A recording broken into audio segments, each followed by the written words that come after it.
It's been a long time since I've done a YouTube video on my needle felting. This is Lucky. He's got a wonky eye, and that's the picture of him that was emailed to me in order to make this piece. So I gave him, those King Charles kind of have a, bulgy eyes.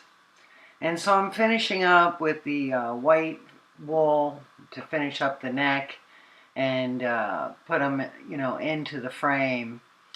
Now you can see on his nose I used gray on the muzzle, and then I did a thin layer of white over top of that. I have to add whiskers.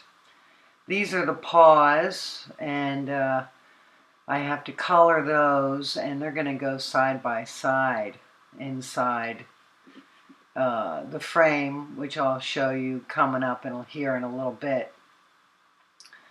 Right now I'm just finishing up putting the white in there. Poke it in. I'm using my T42 needle, and that way it doesn't leave little poke holes all the way through it. I'm trying to poke this in nice and smooth, and one of the tricks is you can put your needle on an angle and do the top layer and not just poke straight down, and that works really well to make it look smooth.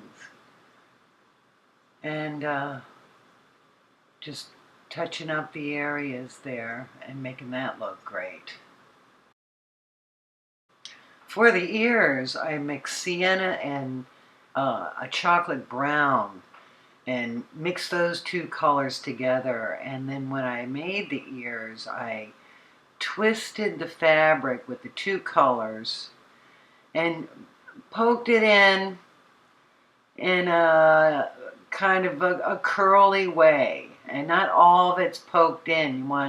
You want it to gather and then curl and make it hang off the ear.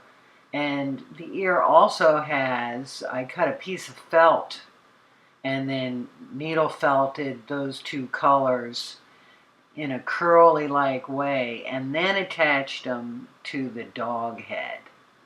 Now what I'm going to do is I'm going to take see the gray under his nose, some thin wool of white, and just put a thin layer over top.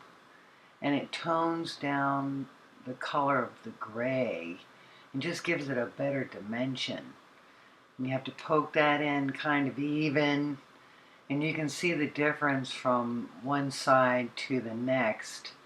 And it's just a thin layer of the white wool that makes it look great.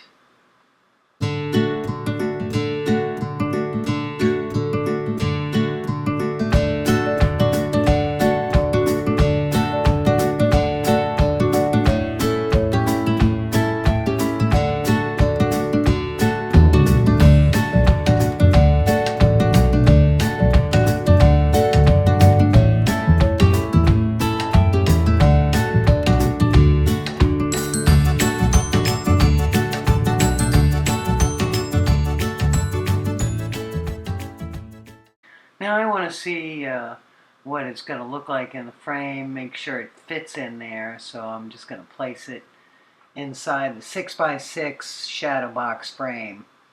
And it looks like it's going to fit in there good, and these are the paws that I still have to color to put in there. And I think I'm going to add another claw on that paw, because one claw sticking out just doesn't look right.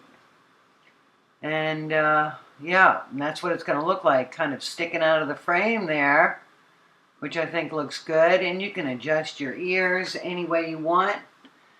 Voila! Awesome! Now that's the chopstick, and I carved that out of, with my mat knife, and then just glue it on in there. And then I poked wool around it to hold it secure. You have to let it dry, or else, you'll move it. So Yeah, the nose is made out of clay. Did I mention that? And baked in the oven. So there we go. That one hanging, I needle felt it on a curve so that, the paw kind of goes around the frame, which I think is a good idea. Okay, and here's Lucky. Look at that. Put in the frame. I don't know if you look real close, you can see I added whiskers. I use doll hair, and they're very fine, but it's a really nice touch. And all you have to do is, make a little pile of Elmer's glue, dip the end of that doll hair, and just touch it into the glue, and then stick it right on the wall. And it's amazing how strong it is. It looks great with the feet hanging out there, the paws hanging out, and the ears are situated. Please like and subscribe. And thank you for watching today. And hopefully I'll have something in the near future. Another one, I'm working on a raccoon. So, good day.